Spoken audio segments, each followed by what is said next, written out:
निबंध है, ठीक है। पहला जो आता है वह है आपका बिरसा मुंडा के ऊपर, दूसरा वन संरक्षण, मेरे जीवन का लक्ष्य और परिश्रम का महत्व। काफी इंपॉर्टेंट है, इसे एक बार अवश्य आप देख लेंगे, दोहरा लेंगे, लिखने का प्रैक्टिस कर लेंगे। समय आज इस वीडियो में हम लोग देखने वाले हैं वार्षिक माध्यमिक परीक्षा हिंदी के महत्वपूर्ण प्रश्नों को देखेंगे, साथ ही सरसरी तौर पर पूरे सिलेबस को हम लोग देखेंगे कि क्या आपने पढ़ा है और क्या पढ़ना था, और महत्वपूर्ण सवालों को भी देखेंगे, और एग्जाम के अंतिम समय में आप इसे जरूर दोहरा लेंगे। आई होप आपने पूरे सिलेबस पे बढ़िया तरीके से जो है प्रकाश डाला होगा, अच्छे तरीके से थॉरोली आपने पढ़ा होगा। अंतिम समय में कहा जाए कि आप इसे एक बार दोहरा लें। आई होप यह आपके लिए काफ़ी कहा जाए कि फ्रूटफुल होगा, बेनिफिशियल होगा। तो आइए देखते हैं पूरे सिलेबस और महत्वपूर्ण कहा जाए कि मॉडल सेट को। देख रहे हैं विवेक स्मार्ट क्लासेस, मैं हूं डॉक्टर विवेक। आइए बिना एक पल गवाए वीडियो स्टार्ट करते हैं। अगर चैनल पर नए हैं तो चैनल को अवश्य सब्सक्राइब कर लेंगे ताकि सभी वीडियोज के नोटिफिकेशन आप तक सबसे पहले मिल सके। आइए वीडियो स्टार्ट करते हैं। जैसा कि आप जानते हैं कि वार्षिक माध्यमिक परीक्षाएं चल रही है और कुछ ही दिनों बाद जो है हिंदी विषय का जो परीक्षा होने वाली है उसके बाबत जो है महत्वपूर्ण सेट के साथ में उपस्थित हूं। इसमें क्या क्या समावेश किया गया है तो मैं सबसे पहले सरसरी तौर पे आपको बता दूं। क्षितिज भाग 2 काव्यखंड के अंतर्गत पद है, सूरदास के द्वारा लिखा हुआ। राम लक्ष्मण परशुराम संवाद है, तुलसीदास के द्वारा। अट नहीं रही है उत्साह, निराला के द्वारा लिखा गया है। दंतुरित मुस्कान है, फसल है नागार्जुन का। और छाया मत छूना मन गिरजा कुमार माथुर का है। कन्यादान की अगर बात करें तो ऋतुराज के द्वारा लिखा गया है। संगतकार है मंगलेश डबराल के द्वारा। की अगर बारे में बात करें तो नेताजी का चश्मा है, स्वयं प्रकाश के द्वारा लिखा हुआ। बाल गोविंद भगत, रामवृक्ष बेनीपुरी, लखनवी अंदाज, यशपाल, मानवीय करुणा के दिव्य चमक सर्वेश्वर जाल सक्सेना का है। एक कहानी, यह भी मन्नू भंडारी का है। नौबत खाने में इबादत यतीन्द्र मिश्र का है। कृतिका भाग 2 में कहा जाए कि ये 5 अध्याय है जिसमें आपको 3 ही पढ़ना है। माता का अंचल श्री पूजन सहाय का, जॉर्ज पंचम की नाक कमलेश्वर का, और साना साना हाथ जोड़ी पर मधु काकरिया का कहा जाए कि कहानी है। तो ये था पूरा का पूरा सिलेबस एट अ ग्लैंस। और अगर ग्रामर व्याकरण खंड की बात करें तो व्याकरण में लगभग सभी कहा जाए कि अध्याय को आपको पढ़ना है, चाहे वह क्रिया हो, अनिकार्ती शब्द हो, अव्यय हो, वाक्य विचार हो, समास हो, सभी पे आपने फोकस किया होगा। विज्ञापन लेखन भी है, इसे मैं बढ़ाता हूँ ताकि जल्दी से मैं आपको विषय वस्तु पर ले जाऊं। और कहा जाए कि अंकों का बंटवारा भी आप देख सकते हैं। अब आते हैं मॉडल पेपर 2023-24 और क्लास 10 का सब्जेक्ट हिंदी पेपर के साथ में उपस्थित हूँ। और समय आपको यहाँ 3 घंटे मिलेंगे। फुल मार्क्स इसमें 80 होंगे। 20 नंबर जो है आंतरिक मूल्यांकन के लिए दिए जाएंगे। टोटल दिशा निर्देश इसमें दिए गए हैं, आप पढ़ लेंगे। महत्वपूर्ण सवालों की अगर बात करें तो पहला जो खंड होगा वह आपका होगा अपठित गद्यांश और काव्यांश से रहेंगे। इसमें कहा जाए कि एक गद्यांश दिया जाएगा, उसी पर डिपेंडेंट कुछ सवाल रहेंगे, आपको उसे करने हैं। फिर पद्यांश की बारी आती है। पद्यांश में भी जो है एक पद्यांश दिया जाएगा और उस पर डिपेंडेंट कुछ सवाल रहेंगे। तो हमारे जीवन में साहित्य का बहुत महत्व है। साहित्य हम मानव जीवन को वाणी देने के साथ साथ समाज का पथ प्रदर्शन भी करता है। साहित्य मानव जीवन के अतीत का ज्ञान कराता है, वर्तमान का यथार्थ चित्रण करता है और भविष्य के निर्माण की प्रेरणा भी देता है। किसी समाज का साहित्य क्षीण होने लगे तो समाज भी रसातल में चला जाता है। साहित्य सूर्य की भांति समाज के समस्त विकारों का हरण करता है। साहित्य ही हमें मनुष्य की कोटि में बनाए रखता है और मानवीय गुणों से भर देता है। तो एक पैराग्राफ यहाँ दिया हुआ है, एक मैसेज दिया हुआ है, एक कहा जाए कि गद्यांश दिया हुआ है ना। इस पे कुछ सवाल रहेंगे, है ना। साहित्य मानव जीवन का क्या है, तो ये जो पैसेज जो खंड होता है ये अनसीन पैसेज होता है, अपठित होता है। और कहा जाए कि एग्जाम में इसी तरह के आपके अन्य पैसेज आएंगे, जरूरी नहीं है कि यही पैसेज आए, है ना। तो मैं आपको यहाँ बता दूं, एक पैसेज रहता है और उससे कुछ डिपेंडेंट जो है सवाल आपको दिए जाते हैं, उसी पे डिपेंडेंट। उसके बाद कहा जाए कि पद खंड की बात करें तो इसमें पद से भी जो है एक पद्यांश रहता है और उसमें कुछ डिपेंडेंट सवाल रहेंगे। तो इसको हम लोग थोड़ा सा स्किप करते हैं ताकि जो ये दिया हुआ है जरूरी नहीं कि यही आए। इसी तरह के जो है आपकी समझ को परखने के लिए इसमें आपके सवाल रहेंगे, गद्यांश रहेंगे, पद्यांश रहेंगे। आते हैं व्याकरण खंड में। ठीक है, व्याकरण खंड में क्या है आइए देखते हैं। निम्नलिखित प्रश्नों के सही विकल्प का चयन करें। मैं यहाँ बात कर रहा हूँ पहले खंड में। पहले क्या था कि 40 ऑब्जेक्टिव थे और 40 सब्जेक्टिव के सवाल रहते थे, लेकिन इस बार क्या किया गया है कि नए सिलेबस के अनुसार जो है वस्तुनिष्ठ प्रश्नों की संख्या जो है अब हो गई है 30, और जो सब्जेक्टिव हैं जो लिखने वाले हैं वो हो जाएंगे 50। यानी वस्तुनिष्ठ प्रश्न जो है, ऑब्जेक्टिव सवाल जो है 30 होंगे और 50 जो है सब्जेक्टिव होंगे। तो देखते हैं, बलवान व्यक्ति कुश्ती लड़ रहा है, क्रिया के भेद का नाम बताएं। बलवान व्यक्ति कहा जाए कि कुश्ती लड़ रहा है, यहाँ क्रिया का भेद बताना है। तो यहाँ सकर्मक हो जाएगा, है ना। बलवान व्यक्ति कुश्ती लड़ रहा है। नेक्स्ट, पक्षी आकाश में उड़ रहे हैं, ठीक है। क्रिया के भेद का नाम बताए, तो यहाँ पर अकर्मक क्रिया हो जाए। उड़ना क्या है, तो अकर्मक क्रिया है। किसान खेती कर रहा है, इस वाक्य में कौन सी क्रियापद है ना।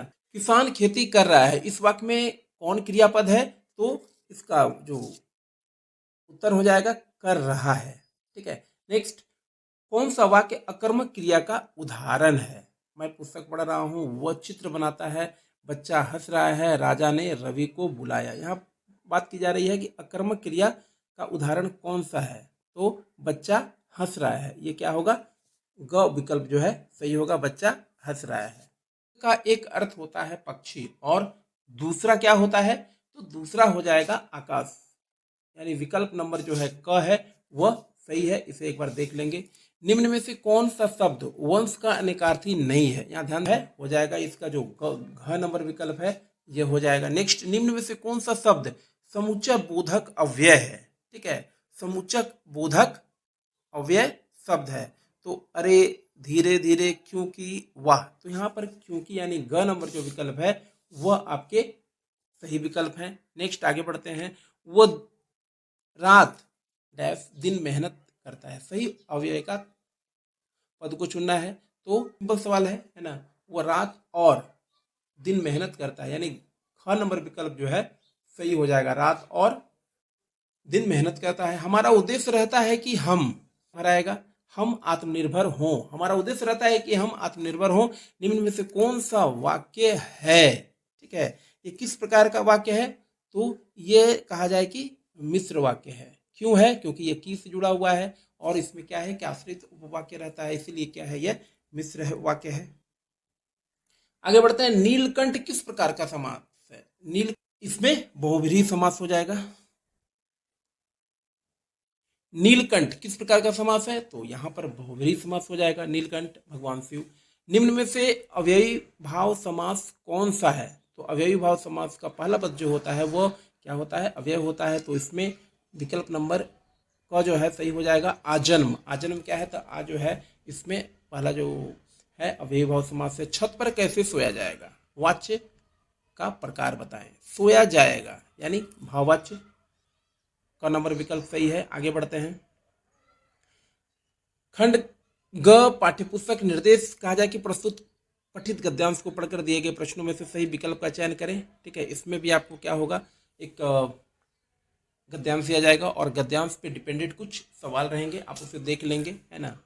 ये आपकी समझ को जांचता है, समझ को देखता है ना। एक इसे दिया जाएगा, फिर एक काव्यांश से भी एक रहेगा, तुम मुझे पाए नहीं पहचान, देखते ही रहोगे अनिमेष, थक गए हो, आंख लूँ मैं फिर, क्या हुआ यदि हो सके परिचित न पहली बार, यदि तुम्हारी माँ ने माध्यम न बनी होती, आज मैं न सकता देख, मैं न पाता जान, तुम्हारी दंतुरित मुस्कान, ठीक है। नेक्स्ट आगे बढ़ते हैं। पद्यांश से भी रहेगा, आप देख सकते हैं, है ना। तो जरूरी नहीं कि जो पद्यांश मैंने सुझाए हैं वही एग्जाम में आए, है ना। अब नेक्स्ट खंड में हम लोग आते हैं अति लघु उत्तरीय प्रश्न। इसमें भी जो है कहा जाए कि कुछ सवाल रहेंगे, 10 अंक इसमें टोटल जो है रहेंगे। इसमें भी एक गद्यांश दिया जाएगा, है ना, उस पर डिपेंडेंट कुछ सवाल होंगे। अब नेक्स्ट हम लोग आते हैं लघु उत्तरीय प्रश्न, जो काफ़ी इंपॉर्टेंट है। इस पर आप एक बार अच्छे तरीके से थॉरोली देख लें, पढ़ लें, लिख लें, है ना, ताकि किसी तरह की कोई असुविधा आपको एग्जाम में न हो। लघु उत्तरीय प्रश्न जो है 25 अंक। निम्नलिखित प्रश्नों के उत्तर लगभग 60 शब्दों में आपको देने हैं। वो लंगड़ा क्या जाएगा फौज में, पागल है पागल। कैप्टन के प्रति पानवाले की इस टिप्पणी पर अपनी राय दे, अपनी प्रतिक्रिया दे, ठीक है। वो लंगड़ा क्या जाएगा फौज में, पागल है पागल, ठीक है। इस प्रश्न को आपको देख लेने हैं, है ना। नेक्स्ट, मन्नू भंडारी के पिता ने रसोई घर को भटियार खाना कहकर क्यों संबोधित किया है या क्यों कहा है, ठीक है। इस सवाल को आपको देख लेने हैं, है ना। नेक्स्ट, बिस्मिल्लाह खां मिलीजुली संस्कृति के प्रतीक थे, कैसे। इस सवाल पे आपको देख लेने हैं, ये अथवा में है ना। बिस्मिल्लाह खां मिलीजुली संस्कृति के प्रतीक थे कैसे। कन्यादान कविता में माँ ने अपनी बेटी को क्या क्या सीख दिया है, ठीक है। इसको आपको देख लेना है और बढ़िया तरीके से इसको एक बार थॉरोली पढ़ लेना है। कन्यादान कविता में माँ ने अपनी बेटी को क्या क्या सीख दी हैं। गोपियों ने किन किन उदाहरणों के माध्यम से उद्धव को उल्हाने दिए हैं।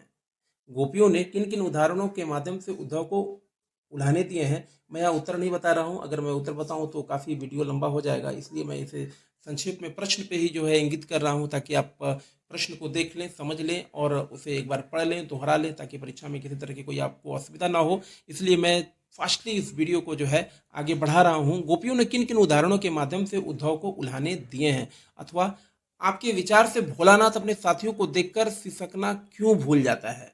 जी हाँ दोस्तों, आपके विचार से भोलानाथ अपने साथियों को देखकर क्यों सिसकना भूल जाता है, यह नेक्स्ट प्रश्न है। खेती बाड़ी से जुड़े गृहस्थ बालगोविंद भगत अपनी किन चारित्रिक विशेषताओं के कारण साधु कहलाते थे। खेती बाड़ी से जुड़े गृहस्थ बालगोविंद भगत अपने किन चारित्रिक विशेषताओं के कारण साधु कहलाते थे। नेक्स्ट सवाल है, अथवा में अगर आ जाए तो बात करते हैं, बच्चे की मुस्कान और एक बड़े व्यक्ति की मुस्कान में क्या अंतर है। काफी इंपॉर्टेंट सवाल है, देख लेंगे एक बार, है ना। बच्चे की मुस्कान और बड़े व्यक्ति की मुस्कान में क्या अंतर है, इसे भी एक बार देख लेंगे, दोहरा लेंगे। नेक्स्ट आगे बढ़ते हैं, दीर्घ उत्तरीय प्रश्न की अगर बात करें, रचना लेखन में हम लोग आ गए हैं। दिए गए संकेत बिंदुओं के आधार पर निम्नलिखित में से किसी एक विषय 150 शब्दों में निबंध आपको लिखने हैं। इसमें आप एक बार देख लेंगे बिरसा मुंडा, ठीक है। बिरसा मुंडा काफी इंपॉर्टेंट है इस बार। संकेत बिंदु, भूमिका, बाल्यकाल, शिक्षा, कार्यक्षेत्र, अंग्रेजों से विद्रोह, ठीक है, संकेत बिंदु दिया गया हुआ है। उसके बाद दूसरा है वन संरक्षण। वन संरक्षण जो ये टॉपिक है, जो ये विषय है, काफी इंपॉर्टेंट है ना। संकेत बिंदु, भूमिका, वृक्षारोपण का महत्व, वनों का संरक्षण और उपसंहार, ठीक है। नेक्स्ट, मेरे जीवन का लक्ष्य। प्रत्येक व्यक्ति का जीवन का लक्ष्य होता है ना, कि वह क्या करना चाहता है, क्या बनना चाहता है। तो इस पे एक टॉपिक है यह कि मेरे जीवन का लक्ष्य, संकेत बिंदु, मेरा लक्ष्य, लक्ष्य क्यों एवं तैयारी, उसके लिए क्या कर रहे हैं। तो ये भी काफ़ी इम्पोर्टेंट निबंध के विषय हैं, ठीक है।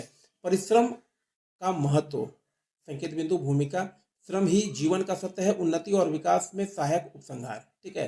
तो कहने का तात्पर्य है कि कुछ 4 निबंध हैं, ठीक है। पहला जो आता है वह है आपका बिरसा मुंडा के ऊपर, दूसरा वन संरक्षण, मेरे जीवन का लक्ष्य और परिश्रम का महत्व। काफी इंपॉर्टेंट है, इसे एक बार अवश्य आप देख लेंगे, दोहरा लेंगे, लिखने का प्रैक्टिस कर लेंगे। समय के सदुपयोग, अब 12 नंबर सवाल में आते हैं। समय के सदुपयोग और परिश्रम का महत्व बताते हुए अपने छोटे भाई को एक पत्र लिखना है। जी दोस्तों, समय के सदुपयोग और महत्व को बताते हुए अपने छोटे भाई को एक पत्र लिखना है। पत्र का देख लेंगे, है ना। 4 दिनों की छुट्टी के लिए अपने प्रधानाचार्य को एक आवेदन पत्र लिखेंगे। अथवा में है, समाज में बढ़ रहे अपराध के प्रति जन जागरूकता हेतु लगभग 50 शब्दों में एक विज्ञापन तैयार कीजिए।